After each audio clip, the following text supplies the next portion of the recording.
Shri Venkateswara gold తాకట్టులో ఉన్న మీ బంగారాన్ని విడిపించి కొనబడును. టీమ్ మీడియా ప్రేక్షకులకు స్వాగతం, సుస్వాగతం.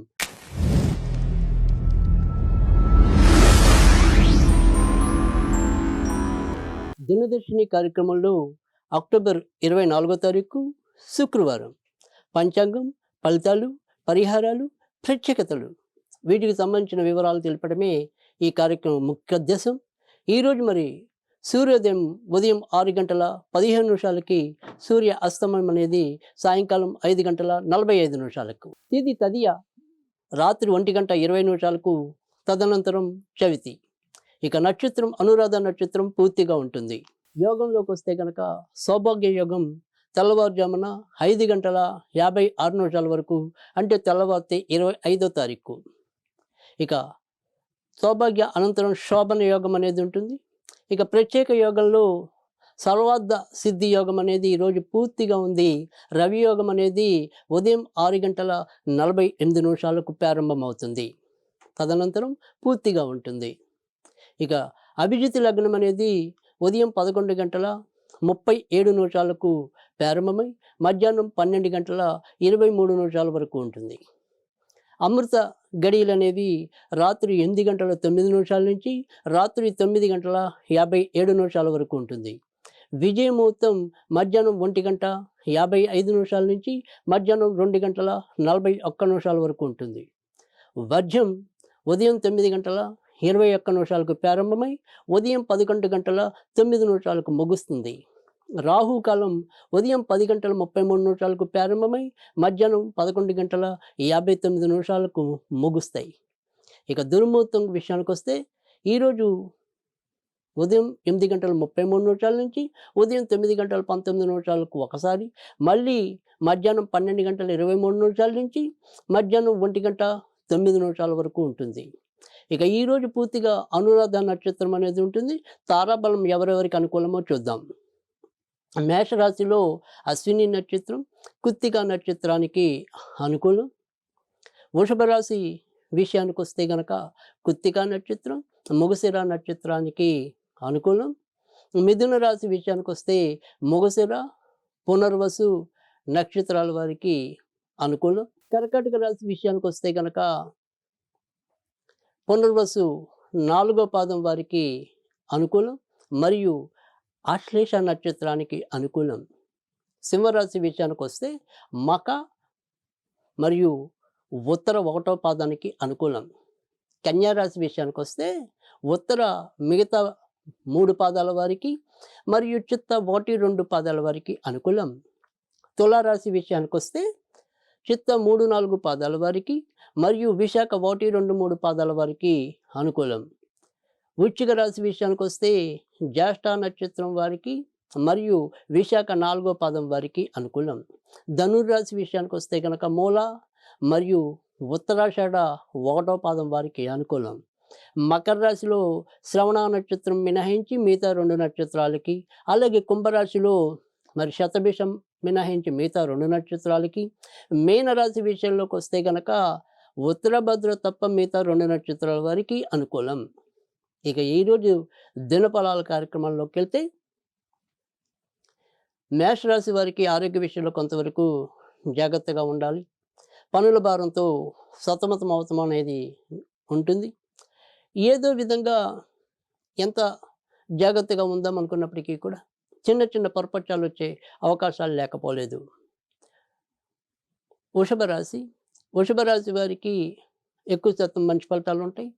కార్యక్రమాల్లో కొంత ఆలస్యాలు ఉన్నప్పటికీ కూడా చివరిగా మీదే పై చేయి కావటం అనేది మీకు సంతృప్తి ఇవ్వడం అనేది ఉంటుంది. కొత్తగా పెళ్లి కావాలనుకునే వారికి కూడా ప్రయత్నాలు సుముఖమవుతాయి. తర్వాత ఏదైనా అనుకొని ప్రయాణాలు వస్తాయి, అయితే ప్రయాణాలు కలిసి వస్తాయి. మిథున రాశి వారికి కూడా ఈరోజు ఎక్కువ శాతం మంచి ఫలితాలు ఉంటాయి. ఆరోగ్యపరంగా చిన్న చిన్న ఇబ్బందులు ఉన్నప్పటికీ కూడా, శారీరక శ్రమ పెరిగినప్పటికీ కూడా ఎక్కువ శాతం మంచి ఫలితాలు ఉంటాయి. ఇతరులతో ఆనందంగా గడపగలుగుతారు. ఇతరుల మీద మీ యొక్క ప్రభావాన్ని కూడా పెంచుకోగలుగుతారు. కర్కాటక రాశి వారికి అయితే కనుక ఈరోజు జాగ్రత్తగా ఉండాలి. ఆరోగ్యపరంగాను, సంతాన విషయాల్లోనూ, తర్వాత షేర్ మార్కెట్లో స్పెక్యులేషన్స్, ఇలా ఏ విషయంలో చూసినప్పటికీ కూడా ఒక రకమైన ఒత్తిడి నష్టాలు కలిగే సూచనలు అయితే ఎక్కువగా కనిపిస్తున్నాయి. సాధ్యమైనంత వరకు కూడా ఇవాళ సంయమనంగా వెళ్ళటం అనేది, మరీ అవసరం వస్తే తప్ప ఇతరులతో సాధ్యమైనంత వరకు ఎక్కువ చర్చలు లేకుండా ఉండటం అనేది అవసరం. సింహరాశి సింహరాశి వారికి కూడా ఈరోజు అంతంత మాత్రంగానే ఫలితాలు ఉంటాయి. ఇంట్లో ఎప్పుడు ఏదో రకంగా సుఖం లేకపోవటం, ఒకరికి ఇబ్బంది తగ్గితే మరొకరికి రావటం, అనారోగ్యం కానీ, ఈ రకంగా మనసుకి వ్యాకులత అనేది పెరుగుతుంది. ఖర్చులు అలానే పెరుగుతాయి. కన్యారాశి కన్యారాశి వారికి మంచి ఫలితాలు ఉన్నాయి. ప్రేమ వివాహాల్లో విజయం సాధిస్తారు. సంతానం కావాలని అభిలాషించే దంపతులకు కొంతవరకు అనుకూల ఫలితాలు పెరుగుతాయి. మొత్తం మీద చూసినప్పుడు ఎక్కువ శాతం మంచి ఫలితాలు ఉంటాయి. అయితే మీ తర్వాత పుట్టిన వాళ్ళు ఎవరైనా తోడబుట్టిన వాళ్ళు ఉంటే వాళ్ళ విషయంలో కొంత జాగ్రత్తగా ఉండండి. తులారాశి తులారాశి వారు ఆర్థిక విషయాల్లో కొంతవరకు జాగ్రత్తగా ఉండాలి. సంతానపరంగా చిన్న చిన్న ఇబ్బందులు ఎదుర్కోవటం అనేది అయితే ఉంటుంది. డబ్బు విషయంలో ఎంత జాగ్రత్తగా ఉందామనుకున్నప్పటికీ కూడా కందని ఖర్చులు పెరగటం అనేది అయితే ఉంటుంది. కొత్త వస్తువులు సమకూర్చుకుంటారు. వృశ్చిక రాశి వారికి అయితే కనుక ఏ పంచాలు పెట్టినప్పటికీ కూడా కొంత మందకోడిగా ప్రారంభం అవటం అనేది, తెలియని బద్ధకం, నిస్త్రాణ, మొండి పట్టుదల పెరుగుతుంది. అయినప్పటికీ కూడా అదృష్టవశాత్తు ప్రస్తుతం భాగ్యస్థానంలో గురుడు యొక్క సంచారం వల్ల ఎలాంటి ఇబ్బందులు ఉన్నప్పటికీ కూడా వాటిని అధిగమించి ముందుకు రావటం అనేది అయితే జరుగుతుంది. ధనుర్రాశి వారికి అయితే కనుక ఖర్చులు అధికంగా ఉంటాయి. ఏదైనా సరే చిన్నవో పెద్దవో ప్రయాణాలు చేయవలసిన పరిస్థితి ఏర్పడవచ్చు. బంధుమిత్రాదులతో ఆనందంగా గడపగలుగుతారు, కానీ లోపల ఏదో తెలియని బెంగ చుట్టుకోవటం అనేది అయితే ఉంటుంది. మకర రాశి వారికి అయితే కనుక ఈరోజు ఎక్కువ శాతం మంచి ఫలితాలు ఉంటాయి. వృత్తి ఉద్యోగాల్లో గౌరవ మర్యాదలు పెరుగుతాయి. బంధుమిత్రాదులతో మనసు విప్పి మాట్లాడగలుగుతారు. కొత్త వ్యాపారాలు విస్తరణ చేయడానికి అనుకూలకంగానే ఉంటుంది. కుంభరాశి వారికి ఆకస్మిక ఉద్యోగ మార్పులు రావచ్చు. అయితే ఎక్కువ శాతం మీరు అనుకున్నట్టుగా ముందుకెళ్ళటం అనేది, పనుల్లో ఒత్తిడి జాప్యం ఉన్నప్పటికీ కూడా మొత్తం మీద అయితే కనుక మరీ వ్యతిరేక ఫలితాలు అయితే ఈరోజు కల్పించడం లేదు. మీనరాశి వారికి అయితే కనుక ఈరోజు చేపట్టిన ఏ పని అయినప్పటికీ కూడా విజయవంతంగా పూర్తవటం అనేది అయితే ఉంటుంది. దూర ప్రాంతాలకు వెళ్ళాలంటే సాధ్యమవుతుంది. పుణ్య కార్యాచరణలో పాల్పంచుకుంటారు. పెద్దల ఆశీస్సులు మీకు లభిస్తాయి. ఇక ఈరోజు ప్రత్యేకతలకు వస్తే కనుక ఈరోజు త్రిలోచన గౌరీ వ్రతం అని చెప్పి మరి పూజించడం అనేది ఉంటుంది. ముఖ్యంగా కార్తీక మాసంలో ఇది చాలా అనువైనది. అంతేకాకుండా ఈరోజు మరి